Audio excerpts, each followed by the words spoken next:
coming from Access Chapter 2, which is the organization that I founded, but also from a civil society perspective. I'm the co-chair of the South African National AIDS Council, and Sakina will also know other portfolios. I'm also the co-chair of the National Task Team addressing gender-based violence and the hate crimes in the country, which is with the Department of Justice. But for the purpose of this presentation, we're looking at capacity for the transformation. Now we've established a project called Imbokodo House. And I believe that in the perspective of this conference, it's looking at women in leadership. And why not look at Imbokodo House as a concept that we have? Now, we all know what Imbokodo is. Do we not know? Does anyone in the room? We don't know. You don't know what is Imbokodo. So there's, Sakina should have addressed this, in fact, in the presentation. But anyhow, in the context of women's struggles in South Africa, we use the phrase, we strive a woman, you strive a rock. And once you do that, we all know that if we come together, seeing Imbokodo. So who we are an organization, Access Chapter 2, it's based on the South African Constitution. Why Access Chapter 2 is that the rights within the Constitution are not a lived reality for all. And I'm speaking about a whole lot of issues. So that's why we're doing this work. So we focus on advancing social justice, to empower citizens, advocate and lobby for equal access to the rights in order to foster change and transformation. Now, the topic that one has to look at women in leadership was something that was striking. And I had to think right as well to see how do we then introduce the conversation around transformation. Now, one of the most important things was around our world, and this is the world we live in. It's expanding, or it's having expansion in economy. It is also increasing the impact around awareness. Now, we all know that we don't live in a world that is equal, that is clear. Sometimes you can't wake up and think today is going to look like this. There's always surprises, right? But that is the global impact. Now, there's a web of connections. And for us as Africans, there's a concept that we understand very clear, which is the concept of Ubuntu, or humanity. And that concept is something that has taught us connection. Because you are, because I am. You are because of somebody else. And that is the connection. And that global web of connection demands a style of leadership. And we have to think about it. What does this mean? A web of connection requires that style of leadership. But it also requires a type of leadership that is conscious. And I'm sure that people don't want to be led by someone who's not conscious. Don't expect to lead if you're going to treat others unequally. It's not going to work for everyone. But if you're going to treat people with respect, dignity, no matter how different they are, then you are a kind of leader that is needed. So we require that type of consciousness. But also we want leaders that have emotional literacy, that are emotionally literate. It's very critical. If I'm going to cry every day, the people you're leading are also going to look at you and think, that person is weak. So we require that level of emotional literacy. That you are clear that even if we're all emotional people. Even if something hurts you, you can cry, but you can also stand up and deal with it. Yeah? So that is very critical.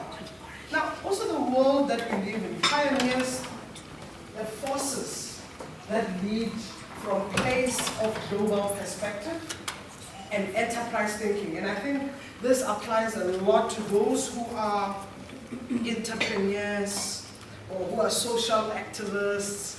You know, you have to be something in life. I'll give you an example. If you take and look at what's happening, there's what we call the global warming. Now, the global warming, you know, if you take it, there are people that speaks about what's happening, about the sun, about the land and the environment we live in. Now, global warming speaks about how do we resolve the issues in our world that requires changes, that requires the lifestyles, that requires the health, the environment itself. There are certain things that leaders must be or must have, and part of it is about leaders having to be comfortable with ambiguity and to lead through influence. So if you're going to lead, you want some change to happen. There are also other things. You need to be fluent in language, and this is not linguistic language. If you're going to lead a business sector, you need to have that knowledge of business. You need to speak business. If you're going to speak justice, you need to speak justice. So I'm not talking about our own mother tongues, Tswana, Kapa Afrikaans, or Zulu or Xhosa. No, it's that. But also the language of humanity. It's about relations. You need to have that universal connection in the heart and spirit. And hence I refer to Ubuntu. Understand system organizations rather than organizations and policies. And we have that in South Africa, where we have a very fantastic liberal constitution. We do understand it, but is it a lived reality? If we have more than 66,000 rape cases in the country, rape cases, and only annually we get to resolve about 5,000, and this is the just the latest stats from South African police services. 66,000 rape cases were reported last year, and we only managed to solve 5,000 of that. So what happens to those women that we have not helped? We need to create new perspectives, thinking, and inspire people. But these leaders have to start now. If we're going to make changes, it has to start now. Now, transformational guidance require a whole lot of things. And I spoke constitutionally, you know, the rights that people have, that everyone has. So if somebody is a person with disability, or somebody's dealing with HIV, or somebody's doing something else, everyone, no matter your background or your creed, you have rights and you have that entitlement. Equality and non-discrimination. And I want to bring this up because sometimes when you speak about women discourse, or when you speak about women leaders, and people start to talk about why do we want women as leaders? Or people want to start, yeah, but I'm better than that woman. You know? It's about equality.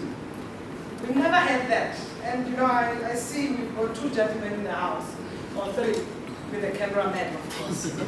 And part of this is that we're not saying we want to take away what men had. No, it's because women were marginalized. Women were oppressed historically. And it's something that we have to deal with. And when we put women in leadership, we're not only empowering, but we're doing what's right and what is due. But what I wanted to bring here is that if we're speaking about women, before we even speak about women in leadership, we need to recognize a number of things: integrity, dignity, that they are entitled to. We need to recognize that they have to be protected, promoted, and these rights have to be fulfilled by you and I, and also by the states. And it's all our responsibility. I have that responsibility for you And you also have that responsibility for me. And that's what is, making us a society. Now, women's rights versus women's reality. And these are things that we need to confront. What does equality mean? What does women discrimination mean? Women are often discriminated as the result of their sex. I'll give another example. Should I pick you? No, in fact, no, I don't want to pick you. If you take, again, socialization, when a child is born, or when children or kids are born, they are born with the same strength, with the same birth suit, right? Before we start to even dress them.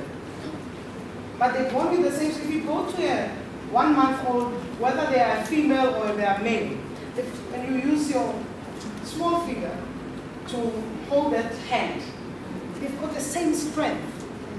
But what socialization does, when we bring them up differently. And hence, women have to be submissive, and men have to be.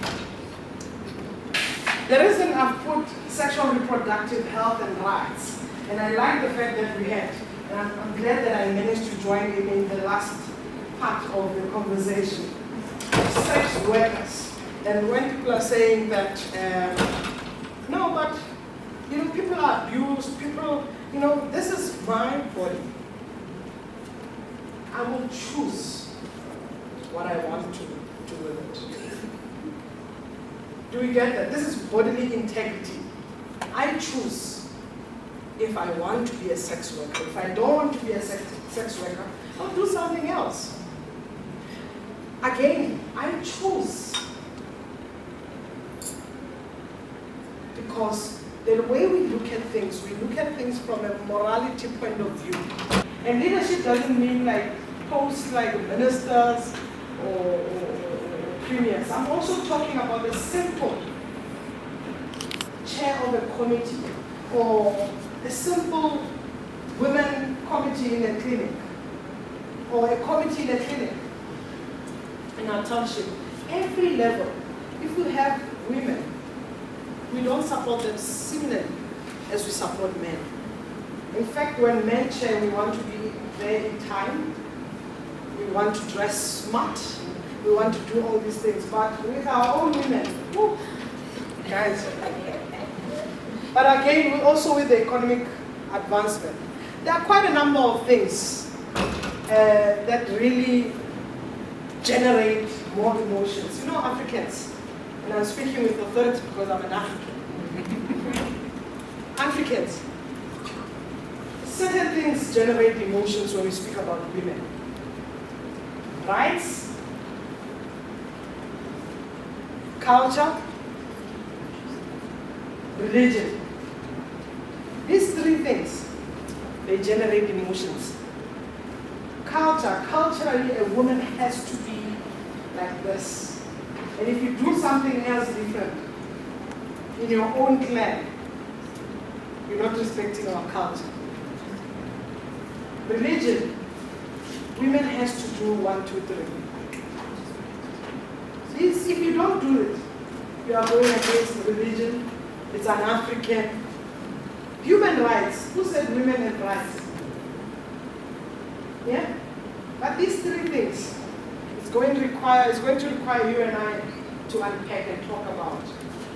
And not only women, but also women and men to talk about. Because they generate emotions. People cry over these things because we box things. But also there are vulnerabilities and inequalities that exist. Because often those three things that we refer to, they lead to something. Those are the root causes. And they lead to something. They lead to women being excluded because women are not supposed to be leaders. But what do women want? And this is the page on the Eastern Cape. Women want information. Women want engagement or consultation. Women want to lead. Women want to be empowered. women want to be paid, and then they eat. Yeah, we all want to be paid. How am I going to feed my children or pay my bills? We all have to be paid. Yeah? Women want access. Access to right, access to information, access to all these other things, education, you know. But women also want to be decision makers. Women want to collaborate, and women want transformation, and it's very critical. Effective response for women-centered approach will require a number of things. It's going to require an effective service provision. Government's role is to provide services. So if any of you are in government, your role is to provide services. And we need to ensure that we impart. I saw some of the participants here are wearing DPSA, which is Public Service Administration. Yeah? Oh, am I wrong? Have the name changed? Okay, right. Yeah? So if we have effective service sector response, definitely we're looking also at a partnership approach with those who are of concern. That's a centered approach. If you're going to provide services for women, you need women to advise you how you should be providing the services.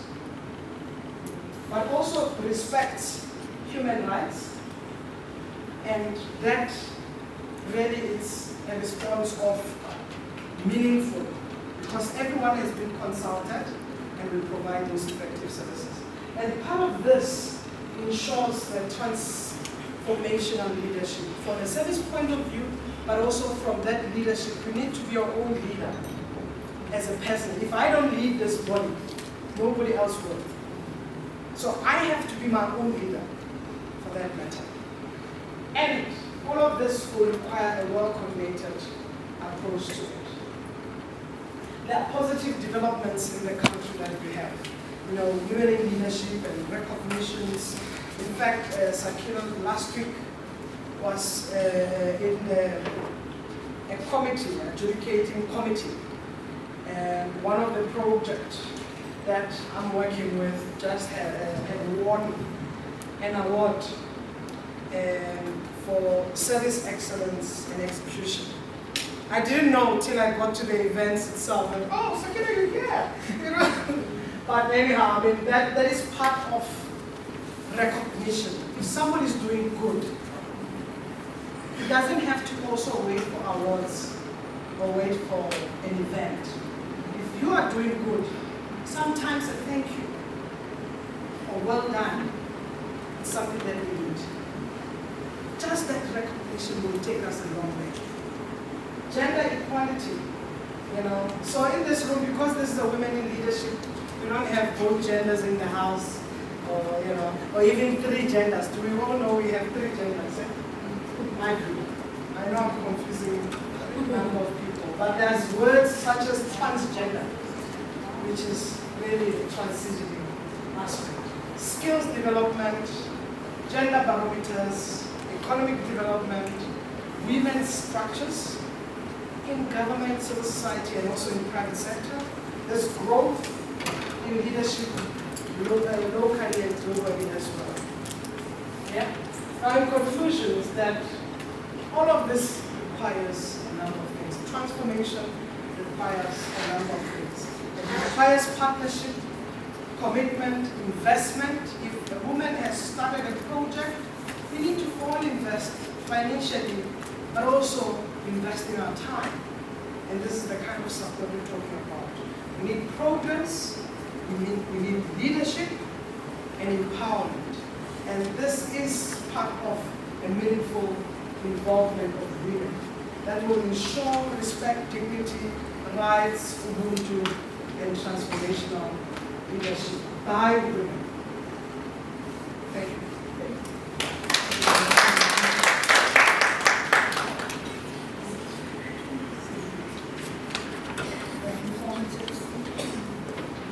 Any questions? The presentation well done, ma'am. The only thing that we are still experiencing a challenge with transformation, being in the government or parastatal or private sector. So one doesn't even know what to do because the government will bring the message that we have to transform, but it's just a lip service, nothing is happening. So we really don't know how to contribute because we also want to be there as our, I'm sorry, I won't say it. We also want to be, where we're supposed to be, but we are being underpinned by the,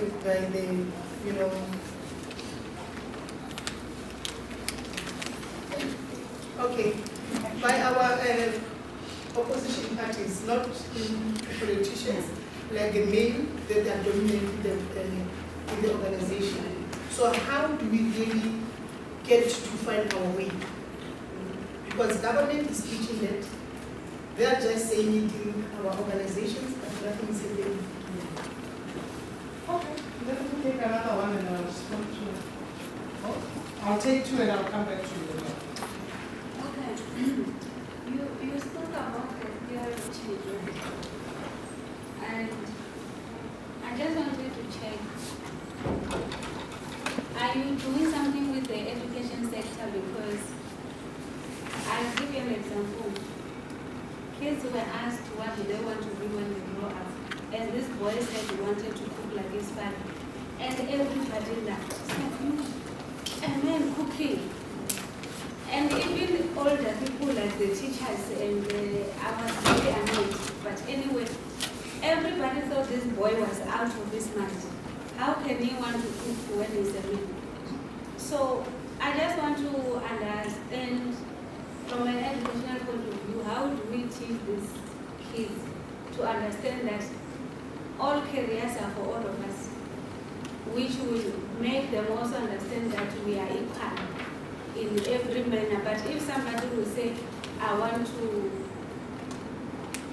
cook, and everybody is laughing, obviously for the child it's not encouraging, it's like I've said something wrong or I'm not like other people or something like that. But for me, I think from an educational point of view, if the theory of change is not there, I don't know. We still have to have it at home, but for myself, we were never raised as a boy and a girl. What I did, my brother did. So if I'm here, I'm not worried when I get home, we will be cooked, whatever. The food will be cooked and the house will be clean. So normally, obviously, I won't understand the conversation because I've never been in a situation where you have to fight for the other sex or whatever. We were raised the same, a boy and a girl. You said something about compassion and spiritual voluntarism. When you engage with people, particularly the young people, yeah, you must understand. Yes, it's like when you engage, because there is democracy. The democracy is understood that everything comes to you in a silver platter, you do nothing. So if you are dealing with people with so much entitlement in their mind, even women, I do what I do because the government is not doing this for me, whatever. How do we get people from that? Because a person like that can never volunteer anywhere because things must be done for them. I'll take more hands. Maybe let me respond first to these. I think the most important thing when you speak about transformation, the language, words such as opposition. Of course, men will be in opposition if we start to identify or define them in that way.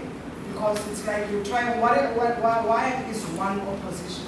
When we speak about women's rights or women's entitlement and so forth, we are now changing what society has defined inequality or unequality. Yeah? So I think it also starts with us on how we define things. The fact that I would be sitting with him and I'm saying, oh no, I want to be the next leader. Yeah, I'm not necessarily in opposition. I am saying, you had your chance, this is my chance. Yeah? So it's about that kind of discourse. But I think the most important thing is about this transformation that's going to require all of us. And sometimes it's not in big forms. Sometimes it's just in a little form of change that we do things. Yeah? So it's that. But I mean, if you look at the questions you've just asked, all of it starts with socialization. It starts with socialization. Who are the best chefs in the world? It's men. Majority of them who we've never even given them that pot to play with. You understand? And I think these are some of the things that we need to look at and re-look at. Yeah? But even the men, if you cook for your wife, and you know, because communities are always looking, if you cook for your wife, and then your wife is outside doing a garden, people are going to say something about their family. We talk. Hey, we talk. Things that don't even involve us. But the fact that he's cooking for the wife, people will be saying things like, oh, now, you know, which is witchcraft, you know, in a way, you know. But these are some of the things that we start to talk about because it's not a norm. So the root cause of all of this, it's the socialization. Yeah, we have to take 3 steps back in order to take 5 steps forward.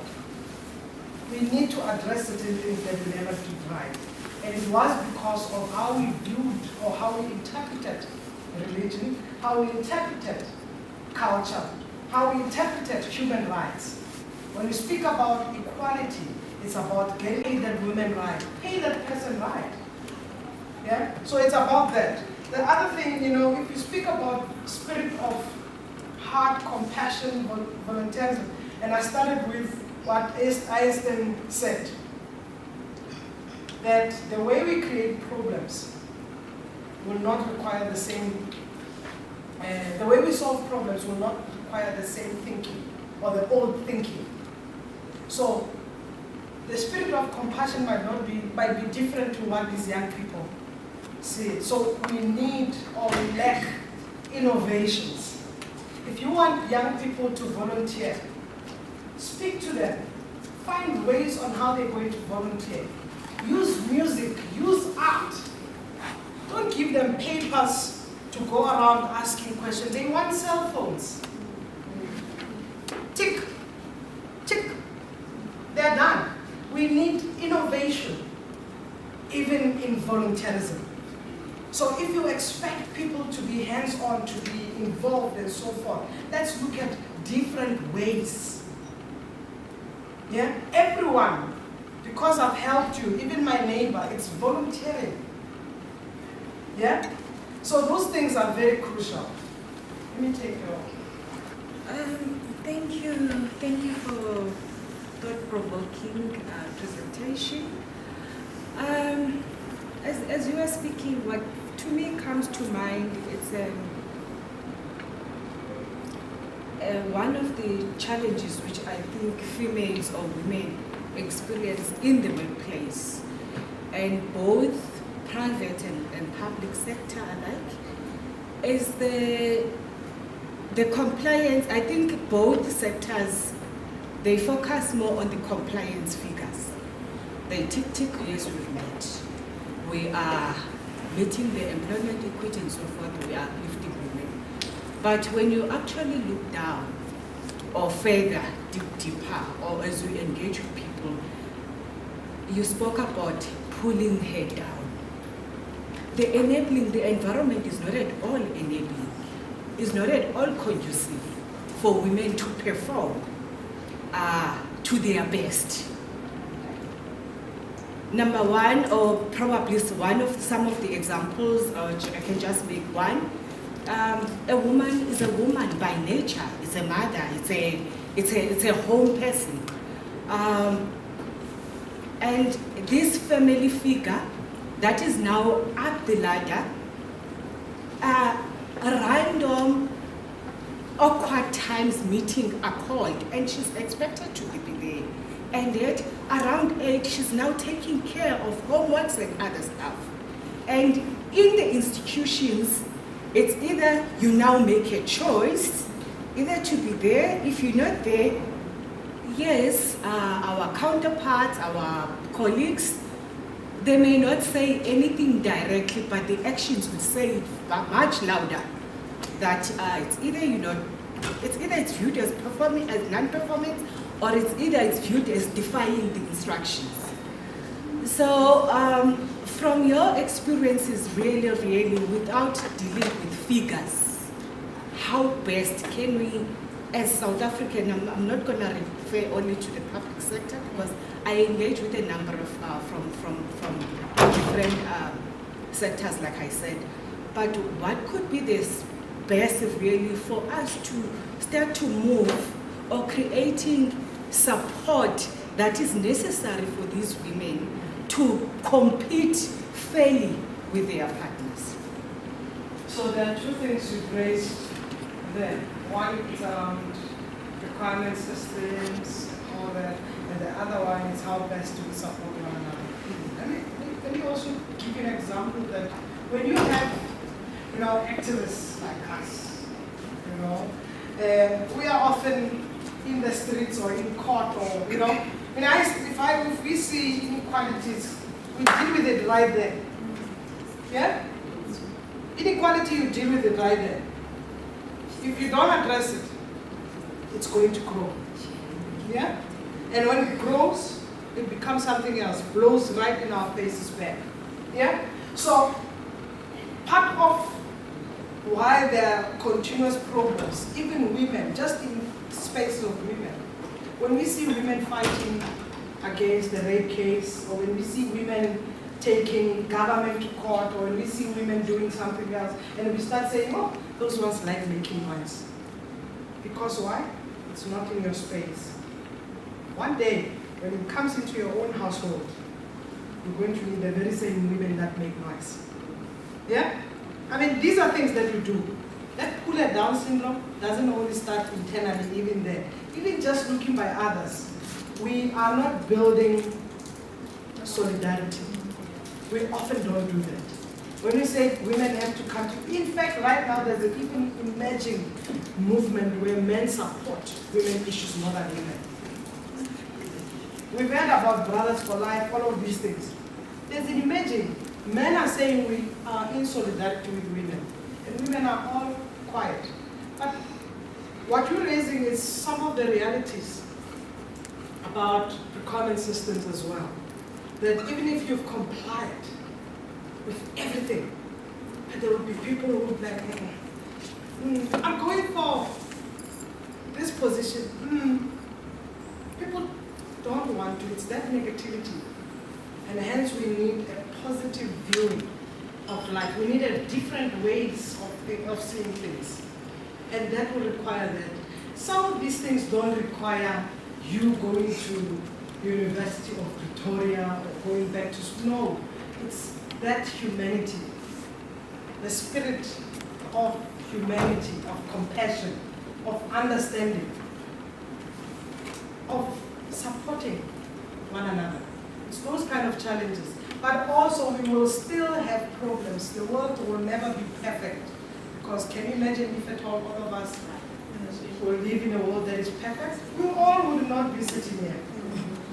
We live in an imperfect world that requires all of us to work to transform it.